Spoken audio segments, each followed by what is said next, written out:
Olibet. Premium EuroLeague Basketball rėmėjas. Nesėkmingas lošimas gali sukelti priklausomybę.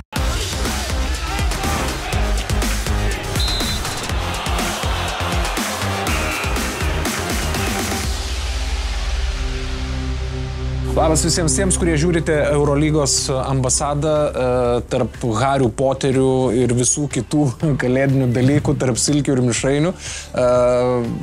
Keistokas buvo, sveikas Martynas, su praėjusiam šventėm ir su ateinančiais naujais. Jeigu jūs spėsit dar šiemet pasižiūrėti šitą epizodą, tai mes jūs irgi sveikinam su ateinančiais naujaisiais metais, iki jų lieka labai nedaug laiko, ne? Jeigu po naujų metų, tai sveikinam su naujaisiais. Jeigu po naujų, irgi sveikinam su naujaisiais metais, žinai. Aš tau galiu pasakyti, kad šitą savaitę bent jau man buvo tokia kreivoka, aš ne veltui tą ir sakiau, žinai, kur vaikai ir šiaip visi kažkaip įtraukia į tą sūkurį, kur tu iš tikrųjų ten žiūri Harry Potterį ir žiūri visus kitus, kaip mes šeimoje praminėm. Pažiūrim kokį nors juokingą kvailą filmą susijusi su kalėdom, o telikai tokių ir siūlo, žinai. Ir tarp to dar reikia iššokti ir į krepšinį, bet kaip nekurie, nežinau, gal labai trumpai paliesim, kaip nekurios varžybos tikrai atrodė lygiai taip, kaip aš, kadangi esu truputėlį pabėgiojantis žmogus, tai vakar bėgdamas savo treniruotę jaučiau, kaip mane vejasi balta mišrainė, silkė, grybai, tai... Ir Žalgirio rungtynės dar iš paskos, ne? Tiesiog žmonės supažindino. Jo, tai žiūrint Žalgirį, man atrodė, kad vyrai dar stipriai galvoja apie baltą mišrainę ir apie silkę, bet apie juos galbūt šiek tiek vėliau, nes nėra tenka daug ir kalbėti, ar ne? Bet vis tiek, nepaisant to, kad šventinė savaitė, dabar jau mes turim tarpu šventinę savaitę, tuoj to šventės baigsis, vėl galėsim grįžti. Daug dalykų reikia šiandien aptart. Iškart eikim prie reikalų ir pradėkim kalbėti nuo... Aš šiandien žiūrėjau, žinok, ir man tokia skaičių magija. Mes kalbėsim dabar, aš noriu su tim pakalbėti apie Monaką. Ir tam, kad pradėt kalbėti, noriu truputėlį dar atgal grįžti. Realas žaidžia prieš Monaką. Arba Monakas prieš Realą ir rezultatas yra 94-72. Monakas gauna, ne? Ir tada ateina į rungtynę su Efesu ir žinai, koks yra rezultatas, yra 94-75. Praktiškai identiški skaičiukai, tik susikeičia komandos ir Monakas laimi. Galim čia pasidžiaugti tuo, kad šiaip Motiejūnas abiejose rungtynėse atrodė tikrai visai neblogai, bet kuo tu paaiškintum tokį, žinai, šuolį? Čia taip blogai, čia taip gerai, žinai? Tai tokia, žinai, nuvalkėto frazė, tokia ta Eurolyga, gal tie skirtumai didžiuliai, bet Realas ten praeitą savaitę buvo tikrai piktas ir Monakas tiesiog gal nelaiku pataikė ant jų, o čia jie Efesą jau pasižiūrėjo visai kitaip, žaidė namuose visų pirma ir išjungė Šeiną Larkiną, plius minus paliko su 7 taškais, taip tų perdavimų Larkinas atliko pakankamai, bet tas visas bendras vaizdas tikrai buvo ne taip, kaip Efesas turėtų žaisti. Monakas tą agresyvę gynybą palieka Efesą su 75 taškais, kas tikrai yra geras skaičius Monakui. Neleidžia nieko laisvai žaisti realiai nuo pirmo kėlinio. Ten prasideda ten, nesinori sakyti dominacija, bet jeigu taip žiūrėtum rezultatus Eurolygoje, tai Eurolygoje apie 20 taškų tai yra realiai dominacija, nes matom, kad tie skirtumai yra mažiukai. Tai Monakas žaidžia gerai prie Spanulis perėmė komandą, tas vaizdas kažkiek... Aš dar prieš tau kalbant apie Spanulį, noriu tam tikrus skaičius. 7 mačai jau yra su Spanuliu, 5 iš jų yra pergalingi. Jau vis tiek, apčiuopiamas skaičius, 7 mačai, ne? Kur tu matai galbūt pagrindinius komandos pasikeitimus?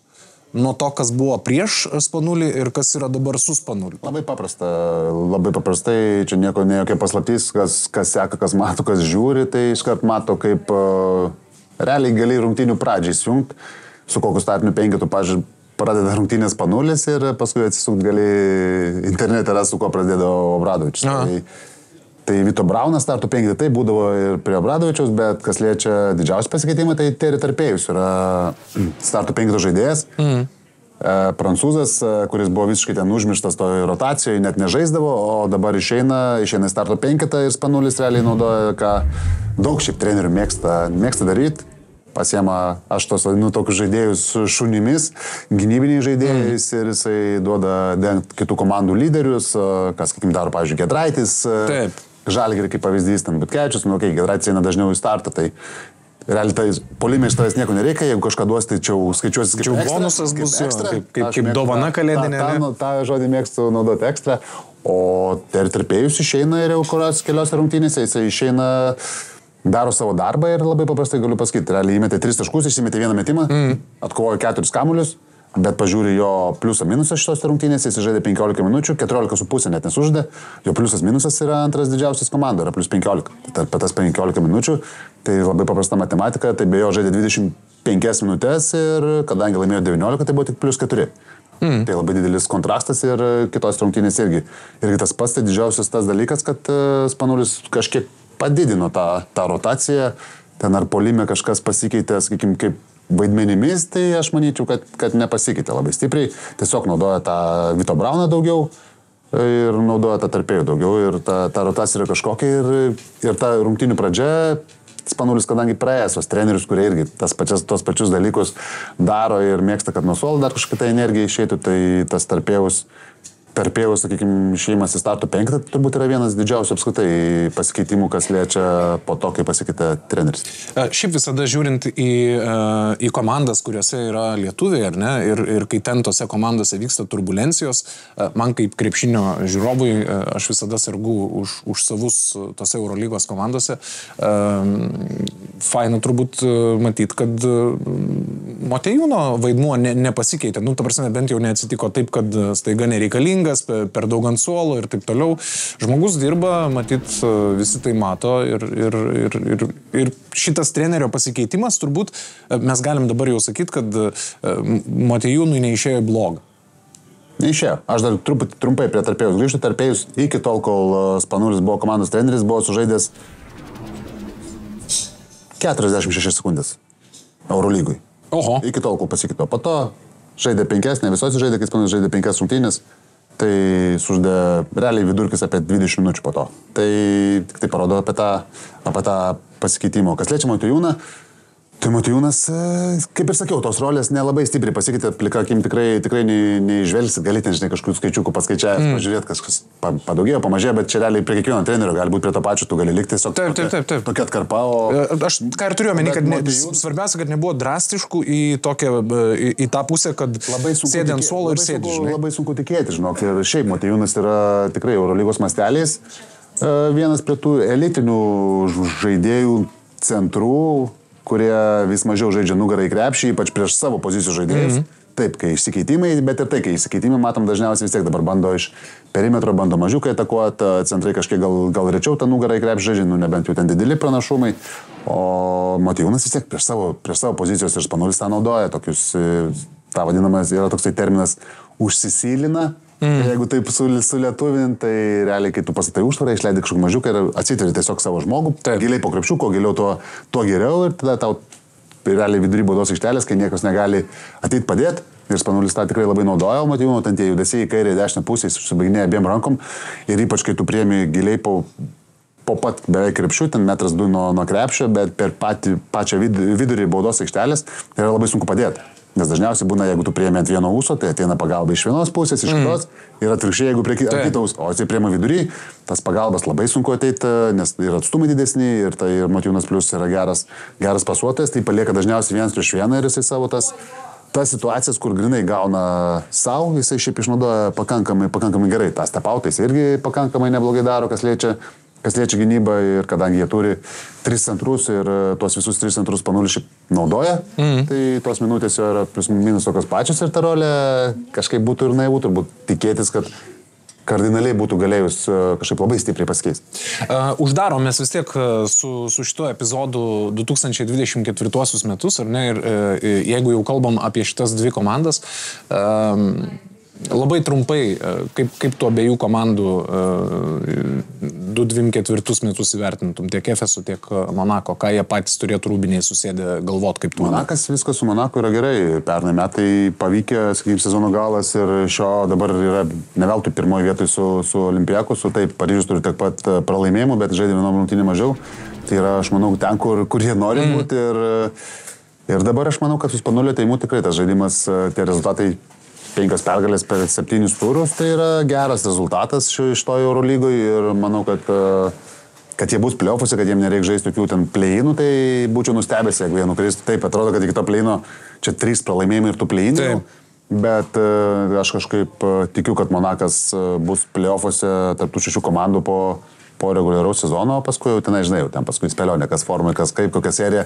O kas liečia Efesą? Jeigu Efesui prieš sezoną kažkas būtų pasakę, kad 2-24 užsidarot taip, kaip tu manai, jie būtų sutikę ir ėmę, ar būtų sakę, ne, mes norim geriau? Aš manau, kad būtų ėmę. Taip, dabar jie turi lygiai su Zvezda ir Žalgiriu, dalinasi ten 7-9 vietas. Bet, Fenerbahčė turi taip pat pergalių, bet vėl sužaidė vienom mažiau, bet aš manau, kad jie nebūtų labai jau prieš tą poziciją ir būtų, žinant, kad dar liko rungtynės, sakykime, kitų metų pradžioje, tai viskas čia plius minus, kai matai, kokios komandos yra žemiau, kaip, sakykime, Realas, Barsa, Armanis, Partizanas, tai aš manau, kad visai būtų ne prieš. Klausyk, įspūdingą mačą, tikrai geras toks šventinis patiekalas buvo žiūrint Armanį prieš Olympiakos, ar ne? Rezultatas 83-84. Po mačo Mesina piktas.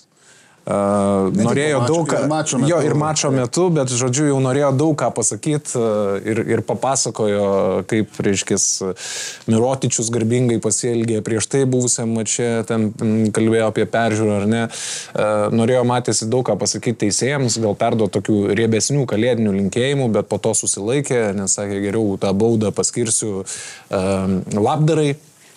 Tai kaip tau pasirodė šitos rungtynės ir beje dar iš karto prie to paties Armaniui, tai yra 3 pralaimėjimas iš eilės.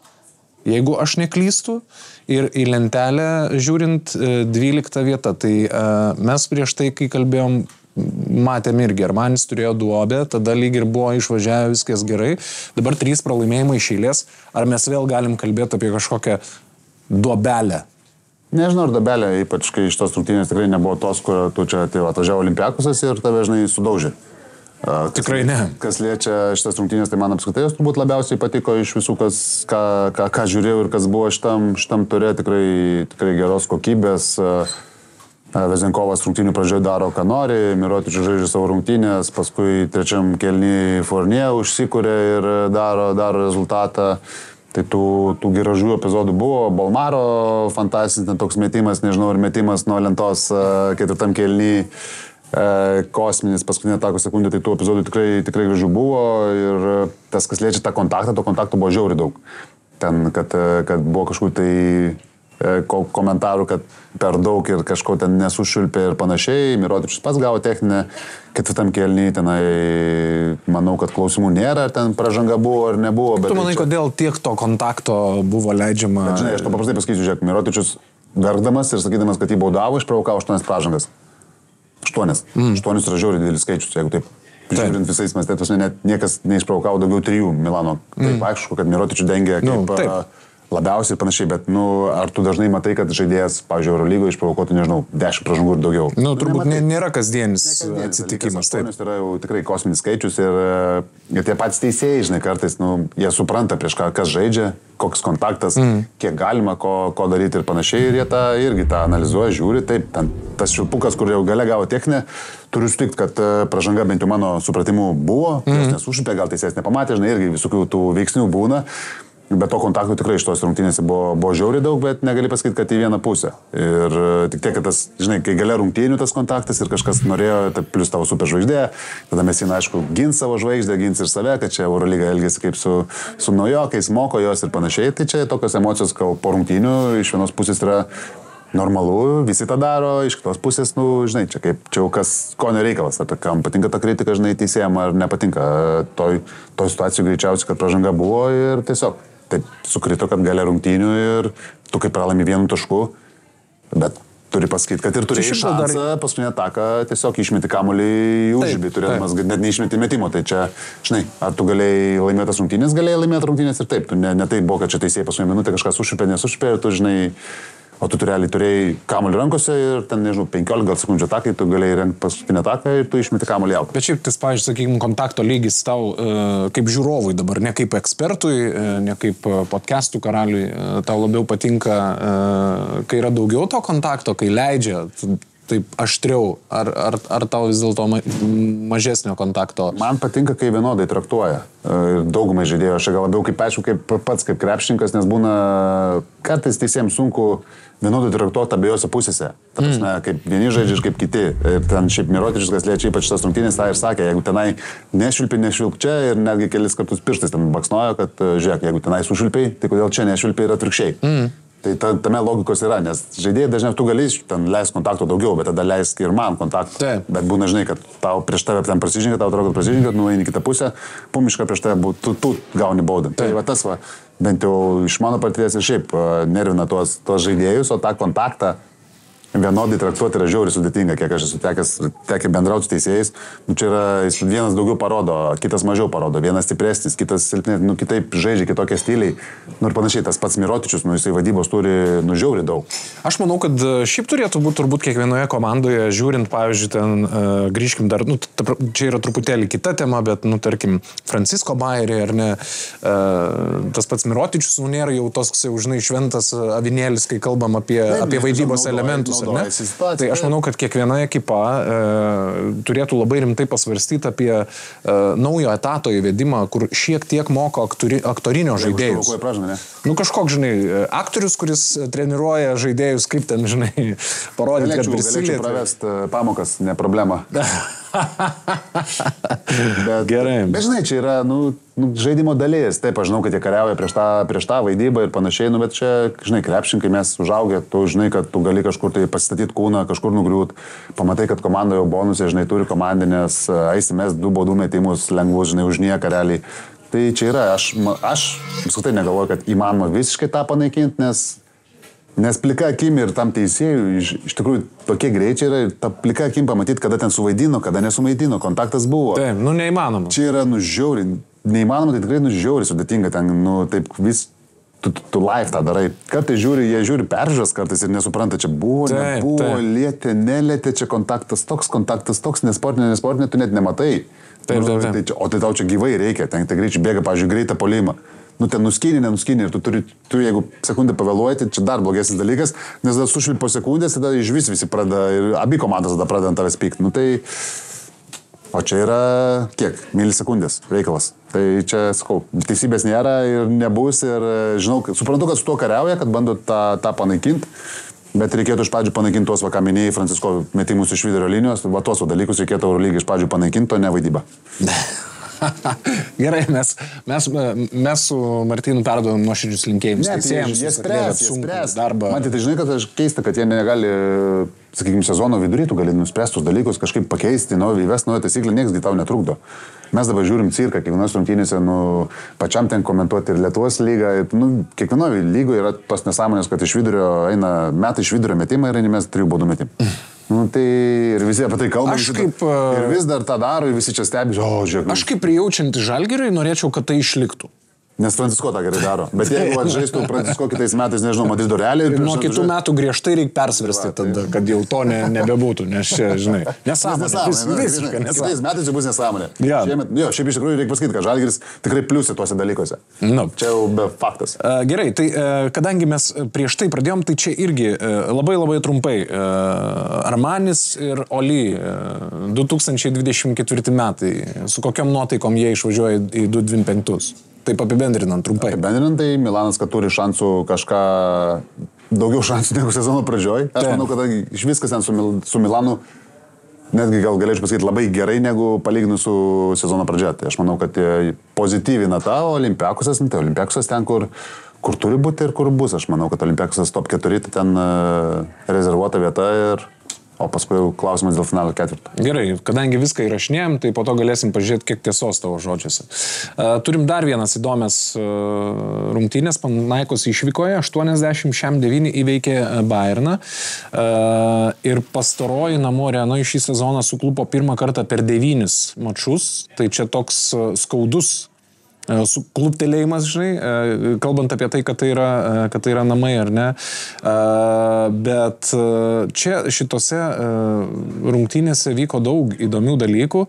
Kalbant, pavyzdžiui, ten apie, aš pagalvojau, kad daug kas lygina Naną su, arba kitaip reikėtų sakyti, Volkerį su Nanu, lygina ir jų statistikas, kai buvo pradžioj, kai atvažiavo, kai po to sezonas ir taip toliau.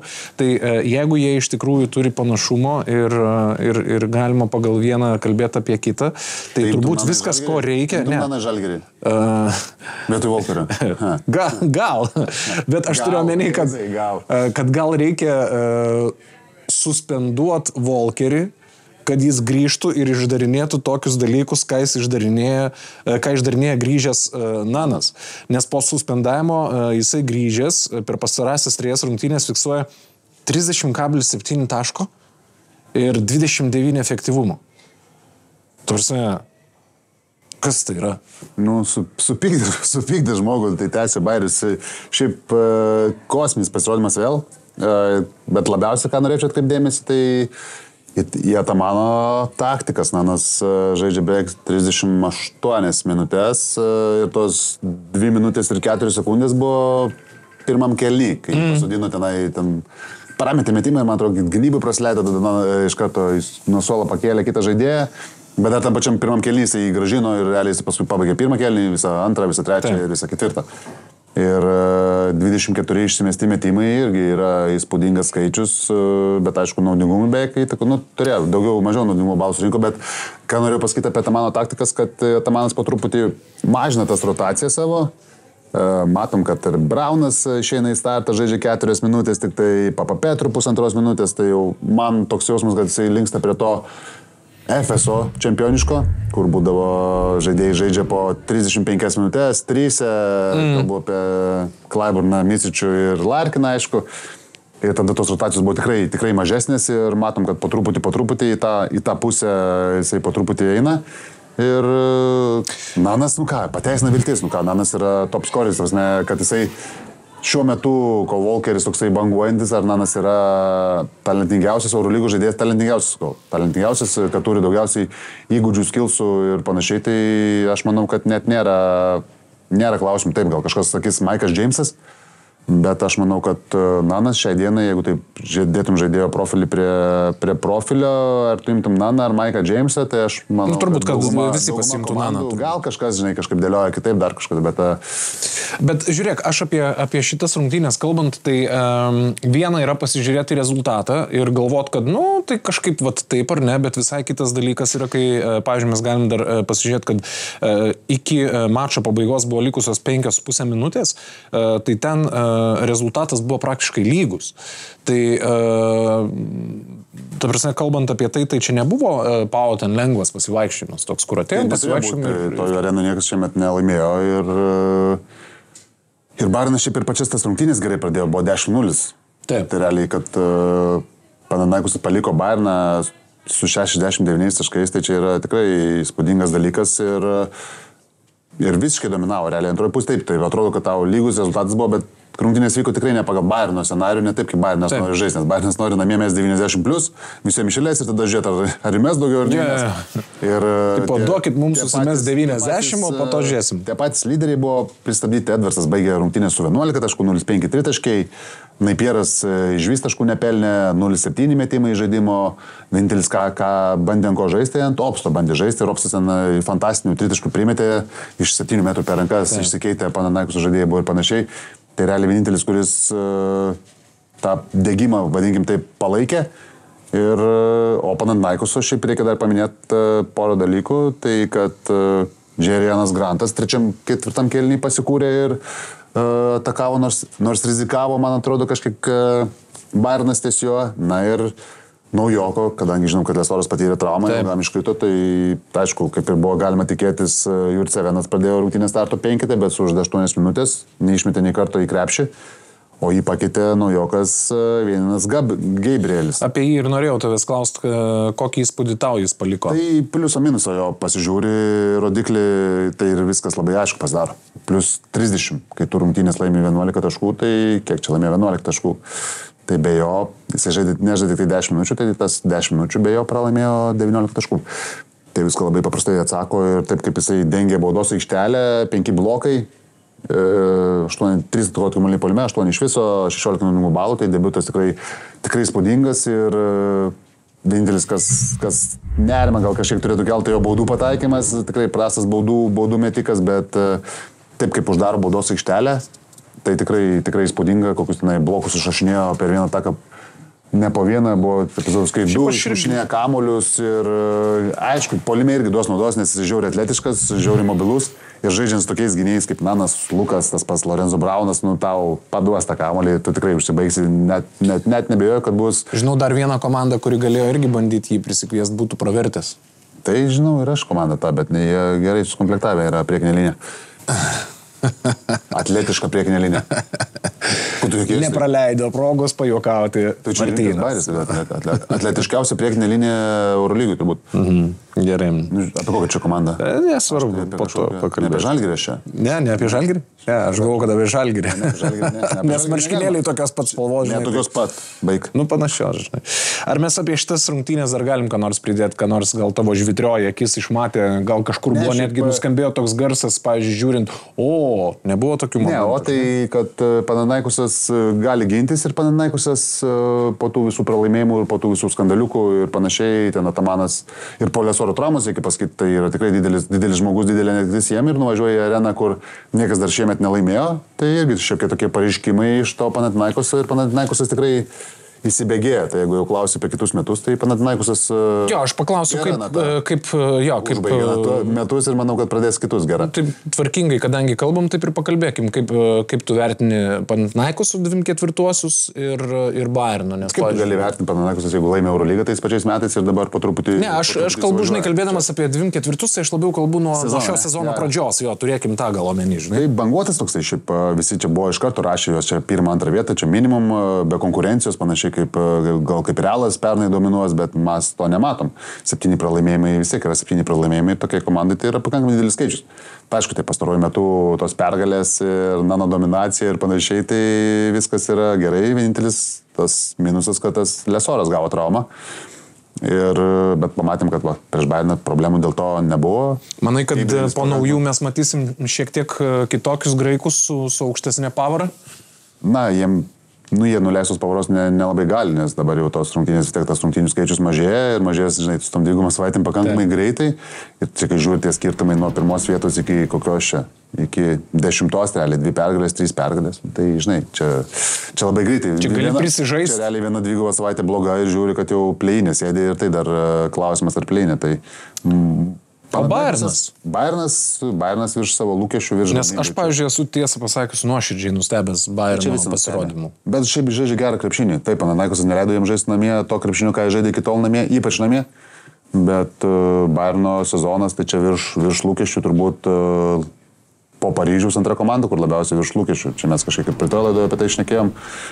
Tai mes išskyrėm tai ką Paryžių, Bayerną ir tą patį Žalgirį, kad buvo, bet čia praeitą savaitę mes kalbėjome, aišku, apie tai. Tai vis tiek, plius minus viskas taip ir po šitos savaitės lieka. Aš manau, kad net ir Žalgiris turi džiaugtis ten, kur yra, nekalbant jau apie Paryžių ir Bayerną. Tai Bayerno ta metų pabaiga tikrai pozityvi ir matant, kad namie tik pirmą pralaimėjimą patiria, aš manau, kad viskas su Bayernu irgi plius minus gali būti gerai. Mačiau Instagrame, Šarūnas Jasikevičius gražiai pasitiko didžiasias metų šventes, kaip supratau, buvo ir tėvai atskridę, aplankė ir aš tikiuosi, kad po kalėdų eglute Šarūnui Jasikevičiui buvo atvežta mėtų arbatos iš Lietuvos arba kažko dar gal sumaišyta su čiobreliais, melisa, mėta, nes Šarūnas Jasikevičius per paskutinės rungtynės jų nebaigė arenoje, nusprendė, kad pažiūrėti per teliką galbūt įdomiau arba geriau, ar ne. Daug nervo. Prieš Partizaną 81-90 rezultatas yra toks. Jasikevičius rungtynių nebaigė, kaip ir minėjom. Kuriozas spaudos konferencijoje, kai žurnalistė... Ne tas žodis kuriozas, čia labai gražiai. Tai kalėdinį bairiuką numetė tokį. Kai žurnalistė norėjo susisiekti su Šarūnu Marčiulioniu, linkėjimai jam beje. Tomas sako, sorry. Marčiulionio nėra. Taip reikėtų tai žurnalistai, truputį visų pirma, ten moteris buvo, man atrodo, ne? Jeigu Taip, ten buvo moteris. Pradžio apie taisyklės, vien kad užduotą klausimą, kur, norėjo paklausti, kur Šaras, bet ne tas. Jo, ne tas Šaras, jo. Bet tiesiog yra tokios taisyklės, kad į konferenciją ateina tas treneris, kuris užbaigė rungtynės. Tai čia tiesiog elementaru ir... Nu gal jinai nematė, žinai, gal buvo išėjus gėrimo to. Gal šiaip atėjo Masiulis, tada jau Šarui būtų blogai ir komandai būtų gerai. Bet žiūrėk, pakalbėkim dabar rimčiau truputėlį. Linkėjimai abiem Šarūnam, visiems ramybės. Gerų metų, bet aš dabar žiūriu, kad Feneris 3 kartą iš eilės suklumpa, ne? Šarūnas išeina. Kas vyksta su Feneriu? Realybė vyksta su Feneriu. Aš jau prieš sezoną sakiau, kad priekinė linija yra baisi, tai paskui pasirašė Birčą, pasirašė Marjanovičių, matom, kad jau viso gero. Kinė išskrido ir panašiai. Ir matom, kad kai kurie žaidėjai nelaušia, taip turi traumų, turi daug rūpesčių. Aš jau esu kelis kartus sakęs, kad Fenerbahčė turi džiaugtis. Pagal tai, kaip nešiau, matau, kad kai kurie skalpoja tą patį Šarą, kur čia Feneris ir čia 3 šėlės pralaimėjimai. Ten. Taip, gal tai pirmi 2 pralaimėjimai, gal didesniais skirtumais, bet šitas mažesnis. Bet Šaras su tais žaidėjais, kuriuos jis dabar turi ir kaip ten viskas pas juos yra, aš manau, kad tas rezultatas yra pakankamai geras. Vis dar. Taip, tie pralaimėjimai, aišku, nepušė, 3 šėlės yra daug. Matom Šaro tos emocijos, manau, kad irgi su to susiję pakankamai, nes ten išsiėmė tokioje vietoje, kur jau... Kur galėjo ir neišsimta, ne tu tą turėjo omeny. Bet jo, jis ten visas, nuo pirmo kėlinio jis ten buvo piktas, bet buvo piktas ant visų tenai. Šaras laiką buvo piktas, čia aišku, visi tą žino, bet buvo ekstra gal kažkiek piktas ir ant savo žaidėjų, ir tas žaidimas nesiklijavo, ir ta gynyba neveikia, Vašingtonas tenai darė ką norėjo, ir trajekus metė, ir 1-1 tenai, nežinau, kiek kartų nuėjo į savo stiprią ranką, ten Šaras tenai ir buvo išprotėjęs ir polime, ten tas Guduričius labai gerai epizodas, kur Guduričius... Vašingtono 27 taškai, čia jo yra... Kuris realiai sezono pradžioje nelabai žaidė, nes... Karjeros mačas Eurolygoje. Nes Obradovičius gal sakė, kad čia išėmbėjo, čia kol apsipras ir panašiai, tai va matom, kad pastaruoju metu tikrai apsipranta ir darė, ką norėjo. Ir ten tas pats, sakau, Guduričius, ten tą, matei tą, kur klipuką, kur Guduričius tarp klino važinėsi, floaterį metai, ten kažkur tai Šaras atsukė suolą irgi demonstruoti. Taip. Tai parodo, kad kažkas yra negerai, tai priekinė linija Fenerbahčės yra, man asmeniškai, tai viena prasčiausia apskritai Eurolygoje. Apskritai. Kažkur šalia, žinai, kurios komandos. Tad tos. Taip. Pačios. Tai plius minus kažkur ten būtų tikrai prie galo. Na ir tada jau, jeigu Šaras žiūrėk, aš to paprastai pasakysiu, jeigu tau Melika Mahmutoglu turi ištraukti starto 5, aš suprantu, kad Šaras ieško, neturi traumuotis, Boldino nėra ir panašiai. Bet tai tik parodo, ant kiek jis buvo net nepersirengęs, sezono pradžioje jis net nepersirengęs, žaisdavo tik Turkijos lygoj. Kapitonas komandos, bet jis žaisdavo tik Turkijos lygoj, būdavo nepersirengęs, o dabar išeina į starto 5, tai dar pelno tau 8 taškus. Tai sakau, tik tai vaizdžiai parodo, kaip neforma yra Feneris ir tie mažiukai neperformina. O tai ką daryti? Aš tavęs noriu paklausti, su kokiom nuotaikom... Žinai, kaip Šaras sako, kentėt. Kentėt, aš suprantu, bet su kokiom... Nebus, žinok, kitaip, nes dabar nebegali pasižiūrėti Eurolygos žaidėjų iš kitų Eurolygos komandų. Jau viskas, ne? Ir tų žaidėjų, kad ir galėtum, jų nėra. Nu gerai, tai kažkągi gali visada iš Makabio paimti ten. Tai nebegali dabar jau. Dabar jau nebegali, ne? Tai gerai, tai ką daryti, kaip uždaro metus tavo galva Feneris, kokios yra mintis ir man dar vienas klausimas. Reikia palinkėti vienintelį dalyko, tai vilties ir kantrybės, dviejų dalykų. Gerai, ar mes galim kelti klausimą apie tai, kad pradeda klibėti Šaro kėdė? Aš ne... Ar tai yra tokie tiesiog parašymai, kad reikia parašyti, nes ten turkų spaudoje vis išlenda, žinau. Tai visur išlenda. Ką, trinkėjai irgi atleidinėt gali po pasirodymo, tai, žinai, Belgrade ar dar kažką. Tai čia tokių, žinai, išlindimų visą laiką jų bus. Tas Šaras tenai gali būti ramus, aš manau, kad mėnesį dar tikrai gali būti ramus kokį, aš nemanau, kad tenai mėtysis tokiais treneriais kaip Šaras, plus kaip pasirašė kontraktą ilgalaikį ir panašiai, tu esi 6 vietoj, taip, sakykime, rezultatų. Nu, metus uždarai ne faina. Nu, ne faina, tai ne, tai nieks to ir neslėpia. Tai aišku, kad Fenerių 3 šėlės pralaimėjimai yra daug, bet nu, tu neturi Boldvino, tavo priekinė linija nefunkcionuoja ir panašiai, tu žaidėjų neturi iš kur realiai dabar jau paimti. Nu, tai yra tų problemų ir ar tai yra visiškai Šaro, neskau, kad neginu čia Šaro, kad nenuskambėčiau, žinai, kad čia Šaras dievas, o čia žaidėjai.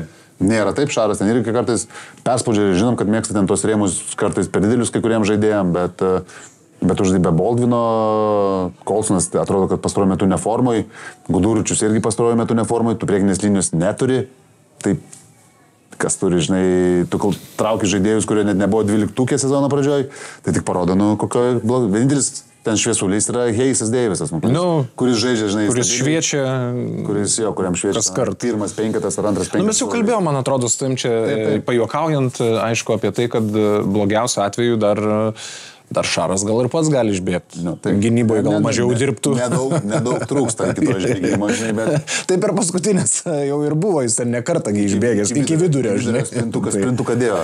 Tai klausy, gerai, bet jeigu nekokiom nuotaikom metus uždaro ir mes tikrai linkim, kaip tu sakei, ramybės, kantrybės ir geresnių 2025, tai man atrodo atvirkščiai labai neblogom nuotaikom metus uždaro Partizanas. Partizanas uždaro taip, kad turėtų vilties dar kažką... Nu, nepalaido sezono, jeigu taip atvirai sakant, tai ta viltis tikrai gyva. Aš tai kažkaip būčiau daugiau optimistas, kalbant apie juos nei tu, nes tai aš sakau, kad jų sezono pradžia tikrai atrodė, kad bus daug prasčiau. Optimistas tai yra, tau reikia 3 pergalėm daugiau už tą patį Fenerį paimti ar už Efesą, kad tu į 6 papultum. Aš optimistiškai sakau, kad jiem optimistiškai pakankamai, iš šių situacijos optimistiškai pakankamai atrodo tas plynas. Okay. Kad jie plyną gali pasiekti, tai būčiau, žinok, gal net nustebęs, jeigu nepasiektų. Gerai. Dabar žiūrėkime, štai kokie reikaliukai atsitiko vienose rungtynėse. 53-24. Tai čia yra antros pusės rezultatas. Nežinau, tu čia apie ką kalbėjai, nebuvo tokių dalykų. Antros pusės rezultatas. Ispanijoje tos rungtynės vyko, ne? Iš viso 94-81 Baskonija įveikė Paris Basketball. Ką mes galime pasakyti apie šitas rungtynės, gerbiamas Martynai? Aš apie Paryžių visą laiką sakydavau apie tokios stiliaus komandą, nebūtinai apie Paryžių, taip, nieks taip nežaidžia, ne tokios stiliaus, bet plius minus tokios komandos, kurios visą laiką žaidžia, nesvarbu, aš mėgstu sakyti, kad nesvarbu, plus 20, lygų, minus 20, tu žaidži taip pat.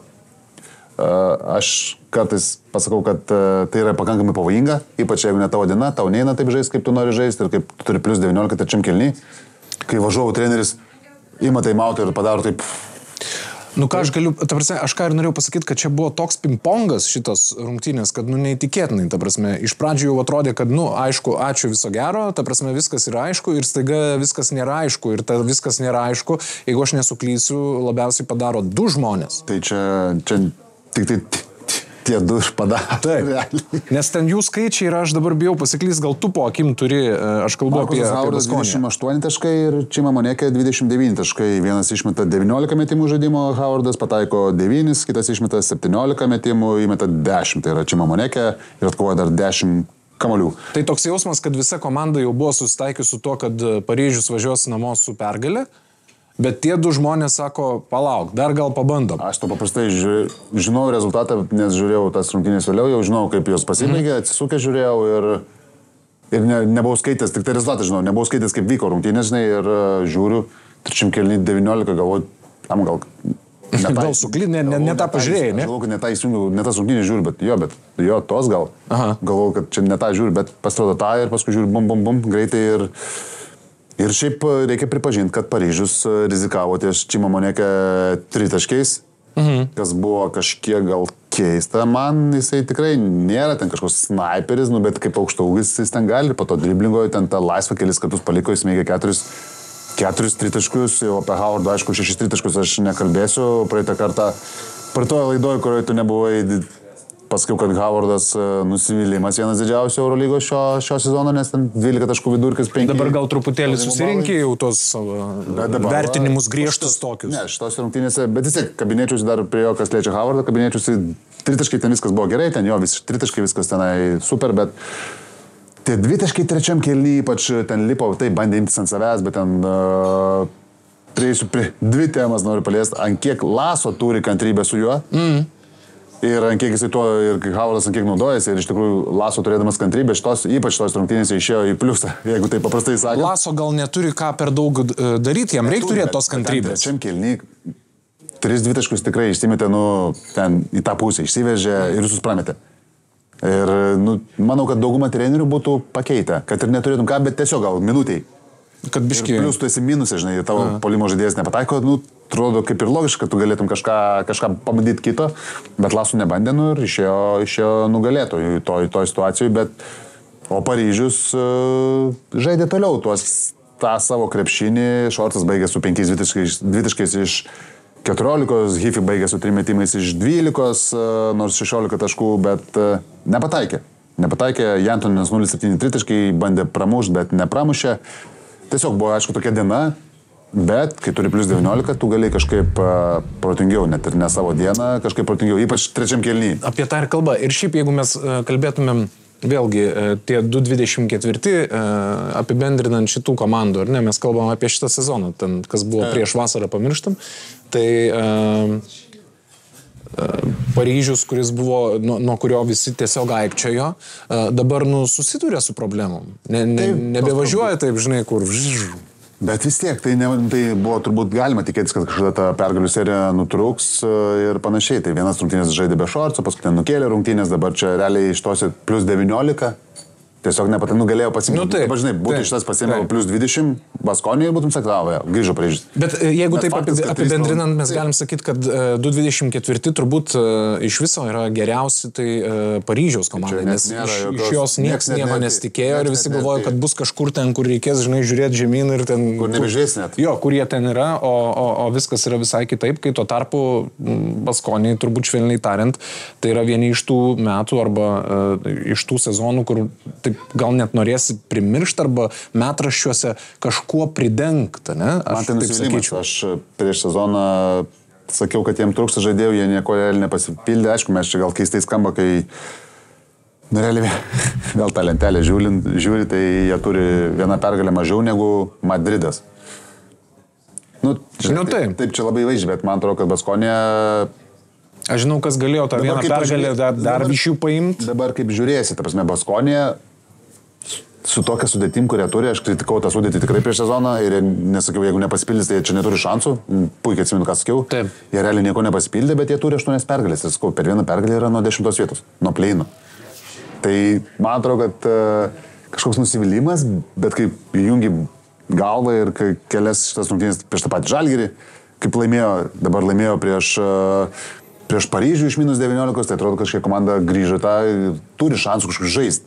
Atrodo kažkaip gal nelogiškai pagal sudėtį, bet aš kalbu labiau, žinai, apie tai, ta prasme, šiaip iš principo turbūt, jeigu žmogus, kuris nematė nė vienų rungtynių šį pusmetį, ar ne, jisai įsijungtų tiesiog turnyrinę lentelę, jis gal net nelabai suprastų, kas čia atsitiko, žinai. Taip įsivaizduok, tave pažadina, ta prasme, tu nematei nieko, neskaitai nieko ir tau paduoda lentelę, sako, va, tai 25 metus važiuojam taip. Būtų vietų, kur tu sakytum, kas čia dabar? Būtų, ne? Bet kai jau žiūri tą žaidimą, viskas yra kažkaip kitaip, nes, ta prasme, aš turiu omeny, kad su visa pagarba visiems Baskonijos fanams, kurie žiūri šitą laidą, turbūt nėra nei vieno fano, kuris sako, gražiai šiemet komanda žaidžia, žinai. Ne, tai jie pradėjo tai tragiškai, bet, žinai, tas tragiškai irgi buvo labai susijęs su to pačiu Howardu, kurį kritikavo su 5 naudinimo balais, kai tavo pagrindinis žaidėjas, pagrindinis skoreris turi 5 balų vidurkį iki šitų rungtynių, dabar tas pasikėlė kažkiek, aišku, tie vidurkiai, tai tik tai ir tą procentą tritaškų prastą, per daug priklausomai, tiesiog sakau, dėl to, kad per mažai žaidėjų. Tai nėra kam žaisti ir aišku dabar be... Jiems žiūrint į 2.25 metus, jeigu aš teisingai suprantu, ką tu nori pasakyti, ta prasme ką, iš šono ateit kažkas nebegali, nieko šviesaus ir nesišviečia. Nebent kažką sugalvos. Būčiau nustebęs, jeigu jie užskabintų į pleiną, tai būčiau labai nustebęs. Nors atrodo, sakau, tos pergalės kalbėjimo Partizanai, jie visiškai tokio pačioj situacijoj, pagal pergalės pralaimėjimus, bet visiškai man pavyzdžiui, tai atvirkščiai. Nustebčiau, jeigu Partizanas nepatektų ir nustebčiau, jeigu Baskonė patektų. Gerai. Žiūrėk, stovim ant slenkščio, šventinė savaitė, galim leisti savo prikalbėti ir nesąmonių, pavyzdžiui. Jau prikalbėjom čia, žinau, aš tavęs tiesiog noriu paklausti. Šitoj vietoje atsispyrimo taškas. Nes aš labai gerai prisimenu, kaip mes sėdėjom ir labai gerai prisimenu 3 tavo žodžius. Aš žiūrėsiu 3 Paryžiaus rungtynės ir daugiau nežiūrėsiu ne vienų. Melas buvo, Tu taip sakei. Tai visą žiūrėjau. Čia jau pasikeitė. Man klausimas yra, aš noriu, kad tu paprognozuotum į 2.25 metus. Ar sugrius Paryžius 25, ar jie pateiks kažkokių gerų staigmenų? Įvardinkas yra sugrius. Kad pradės dabar gauti ir ten, ta prasme, nežinau, neišeis niekur jie toliau. Niekur? Net į pleiną? Pleinė. Kaip nors ten, galbūt.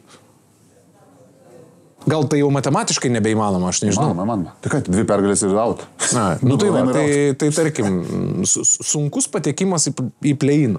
Tai bet tai čia tas nenustebintų ir tai būtų geras rezultatas tiek.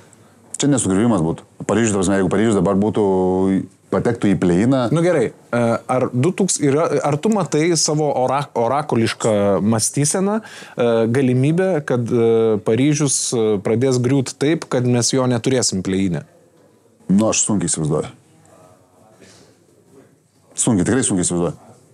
Nu, taip, 3 pralaimėjimai kažkiek jo yra, kad kažkoks čia ženklas, bet nu, visom komandom tas atsitinka, matom, ir dar netokiom komandom atsitinka ir jie vis tiek žaidžia savo krepšinį ir sakau, tas Baskonės pralaimėjimas irgi, nu, atrodo, kad tiesiog paskui nepataikė į krepšį, Baskonė pataikė ir pralošė iš plus 19, žinai. Nu, sakau, čia yra labai plona linija, tai aš būčiau nustebęs, tikrai nustebčiau ir manau, kad nebus to, kad Paryžius nebus bent jau play-ine. Jeigu grėstų iki 11 vietos, būtų didžiulis, nu man aš nustebčiau labai. Užsirašau, kiek duodi šansų, kad jie gali sezoną baigti tarp 1-6? Čia būtų kosminio krepšinio, ar ne? Kelinta ten, 3, 4 dalis, kiek ten jau yra to filmo. Bet manau, kad visai žinok įmanoma. Labai trumpai, aš manau, kad tai mes tiesiog privalom paminėti atiduodami garbę Zvezdai, dėl to, kad Zvezda išvykoje 7-8, 7-4 nugalėjo Barceloną ir jie pirmą kartą istorijoje modernioje Eurolygoje, visą laiką reikia paminėti, modernioje Eurolygoje laimėjo Barcelonoje. Tai čia turbūt komandai kiekvienai yra šioks toks įvykis ir šiokia tokia šventė. Ar kažką labai stipriai daugiau galim pakalbėti apie tas rungtynės? Tai galim, kad žmogus, kuris prieš tai nebuvo įmetęs nei vieno metimo į žaidimo, smėgė lemiamą tritaškį, nebent tiek, nes Davido Vacas, kuris įmetė tą lemiamą tritaškį iš kampo, buvo prieš tai žaidimo 0 iš 5 buvo, tai 4 buvo susimetęs ir ten tokį negali pasakyti, kad visiškai laisvas, tiesiog nedėjodamas, aišku, patyrė žaidėjas ir ėmėsi iniciatyvos ir įmetė tą tritaškį ir reikia pasakyti, kad Panteris realiai Barsą, nesinori sakyti, nuskandino, bet buvo... Prisidėjo prie to. Žinai, kaip galvo, vandenį išpalaikai. Tai truputį padėjo palaikyti. Paskui Davido Vacas jau tik tai užlipo ant viršaus, tai nes lemiamą momentu parametė 2 metimus ir 2 kartus suklydo. Realiai tą paskutinę ataką, kur turėjo kamuolį irgi, kamuolys tiesiog besivarydamas išmetė kamuolį už šoninės linijos. Tai tos 2 klaidos, 2 pramesti metimai ir tas toksai pušinimas. Panteris, žinai, kaip man atrodo, taip, jisai elitinis skoreris, viskas yra okei, bet atrodo, kad per daug kartais bando tą daryti ir kažkaip nežinau, dėl to, kad ten tų žaidėjų, nors atrodo, kad viskas ten okeista Barsą, bet tą kontaktą, kurį jam dabar duoda, kaip jį visi dengia ir kokius kūnus stato ir kokios pagalbos ir panašiai, tai Panteris, aš kaip pažiūriu, blemba ten, kiek su kamuoliu jam reikia būti, kiek reikia susikurti, kiek sveikatos reikia turėti ir panašiai, taip kaip tu žiūri, žinai, tai va, rungtynės, kai nesidalyvavęs, nežinai, nesižaidęs gal krepšinio, tik tai žaidęs, žinai, vaikystėje, atrodo, kad, žaidžia krepšinį, čia visi tą pat daro. Nu, aš kažkaip, žinok, žiūrėdamas irgi visada galvoju, kad jūs krepšininkai pritingit, žinai, galėtumėte greičiau pabėgti, žinai, mes biškai greičiau kažkaip, nu... Man žmona žvis, sako, pragyvenu su manim beveik 10 metų, sako, kaip jūs, tai krepšininkai čia nieko nesportuoja, tinginiai čia. Nu, bet šiaip taip ir yra, ta prasme, pusę laiko vaikšto tiesiog, ta prasme. Tai aišku, tai nieko nedaro, realiai krepšininkai, dar pinigus gerus uždirba. Taip, vienas kitas kažką galbūt ir įmeta, bet daugelis tai ten, žinai, nesupras. Bet prie to gal mes dar prieisim, nes yra tokių žmonių, kuriuos reikia aptart, bet labai trumpai, kaip tu galvoji, kokiom nuotaikom prie šventinio laužo sėdi Barcelonos stovykla ir kokiom nuotaikom Zvezdos? Zvezdos viskas, kaip ir, manau, pakankamai pozityviai, o Barsa nėra labai pozityviai. Tokia turbulencinis. Plius dar savaitgalį gavo El Clasico nuo Madrido, tai situacija prasta ir ta Lapravitulos trauma, manau, kad labai stipriai pakišo koją, prie to prisidėjo, paskui tai pasirašė tą Neto, bet Neto vėl gavo traumą, žaidė 2 rungtynės Eurolygoje, per abi 2 gavo traumas. Tai tokie buvo pranešimai ir po 8 rungtynių ir kažkaip Barsa, žinok, nesinori taip sakyti, bet Barsa turės problemų ir antram turėjo ir kažkaip žiūrint į lentelę, taip 9-9 su Realu lygiai, 10-11 vieta ir Armani. Bet kažkaip pozityvo, nedaug. Ir apskritai Barsa, kad ir tas play-inas, nežinau, ten 10-9 vieta, ar ten labai Barsai būtų geras rezultatas, kas liečia po naujų metų, tai toksai, nežinau, gal dabar ir paimtų šitoj situacijai, bet prieš sezoną tai manau, kad būtų prastai. Gerai, mes turim dar labai trumpai pakalbėti apie tai, kas mūsų laukia šią savaitę ir skamba taip keistokai, nes tai yra šią savaitę, bet jau kitais metais. Bet kalbant dar prieš tai, aš noriu tavo ekspertiškos nuomonės labai trumpai išklausyti. Čia mane labai pagarbėjai mane šiandien. Čia tiesiog, aš tave, Martynai, gerbiu kaip ekspertą krepšinio, tikrai. Šiaip nebespėjai sekti gandų, bet vat, prieš mums sėdant įrašinėti šitą podcastą išėjo pranešimai, buvo paskelbtos 5 komandos NBA, kurios domisi neva labai realiai Volkeriu. Iš tavo žvilgsnio suprantu, kad nesąmonė, ne? Nu, buvo įvardinti, kad tai yra Filadelfija, Minnesota, Miamis, Denveris ir Bostonas. Tai mano klausimas, kad tu dar paburtum iš savo orakoliško... Iš kavos tirščių, ne? Iš kavos tirščių, ar kad čia padelį turi, nežinau. Tai liks ar neliks, išvažiuos, neišvažiuos? Aš jau sakiau, aš manau, kad daugiau šansų, kad neišvažiuos. Aš kažkaip... Ir gerai, tada viskas tvarkoj, tiek ir užtenka. Tu išsiųstum jau ne, bet dabar po to blogo grajos, tai išsiųstum, tai čia garantuot. Žinok, aš nenoriu, kad mane nulinčiuotų, bet aš... Ne, žinai, kas yra? Aš nenoriu, kad nulinčiuotų, bet... Visi neturės ką veikti Aš manau, kad mes turim būti ta tinklalaidė, kuri susitarė, kad 25 metais šitos temos nebeliečia ir... Kaip tai neįdomu? Nes mane tai... Bet mane nervuoja va šitas dalykas, ta prasme, apie Volkerio ten. Vieną dieną išvažiuos, kitą neišvažiuos, vieną dieną į Bostoną, kitą dieną į Filadelfiją, dar kažkur. Gal jis galėtų žaisti tiesiog pradėti? Tai ką, tai nesuždė 2 rungtynių, gerai, 4 iš 11 nesuždė, 7 suždė, ką tu nori dar iš šio? Nu ką, žinau, kažkaip tikėjaus geriau. Gerai, aš noriu tavęs paklausti, kaip ekspertas, tu numušiai. 2.24 ir 2.5, kaip uždaro ir kaip pasitinka Kauno Žalgiris, kaip tu manai? Nes jeigu aš galėčiau pasakyti, bet aš nesakysiu, ką aš galvoju realiai, bet man kažkaip paskutinės rungtynės, aš nekalbu apie tai, kad jie nugalėjo kažkur labai čia pasilinksmino, skaičiau LKL linksmai, tikiuosi, kad bent jau jiems buvo linksmai. Tai nežiūrėjai? Ne, nežiūrėjau, net buvau užsiėmęs. Žalgirio fanai. Bet liūdnokas buvo vaizdas, jūs jau tą vaizdą turbūt apkalbėjot, bet jis vis tiek taip, toks liūdesėlis. Ir žiūrint į 25 metų tvarkaraštį, man kažkaip kaip Kauno Žalgirio fanai, tai neramu ir tikrai neramu, nes kadagi mes čia turime Olimpijakosas, tada yra, jeigu aš neklystu, Realas. Virtusas. Tai ir paskui Feneris ir Atenai Pananaikusas išvykui. Tai va, tai jeigu taip... Čia yra, dar sausį namie su Bayernu, tai va čia visą sausį. Tai va, jeigu taip galvojant, kur iš viso to, kas šviečiasi sausio... Taip, sakyk, nes kitas, su kuriuo įrašinėjom laidas, Žalgirio fanas sakė, kad 2 jau būtų gerai iš tų 6. Tai aš taip kažkaip apie 1 galvoju. 1 iš 6? Taip. Ne. Nebus. Nu gerai, Martin, tu man atsakyk klausimą tada, šitą gal ir iškirps, neiškirps, nežinau. Kaip gali atrodyti šitaip komanda, kaip jie atrodė paskutinės rungtynėse ir kai tu žiūri į ateinančius 6 arba 5 rungtynių tvarkaraštį, tu supranti, kad nėra jokių šansų. Dabar čia rimtai reiks aiškinti. Nu kažkaip tai nemalonu. Trumpai. 3 pergalės aš to prognozuoju iš tų 6. Nuraminsiu tave, nors kiek, tau pozityvo įnešiu į 25 metus. 3. Šiaip aš kažkaip žinau, ties 40 metais pradėjau nebetikėti pasakom ir man dėl to yra liūdna. Tu irgi 50. Kas mane pasidinus tais visokiais seniais, aš nesupratau.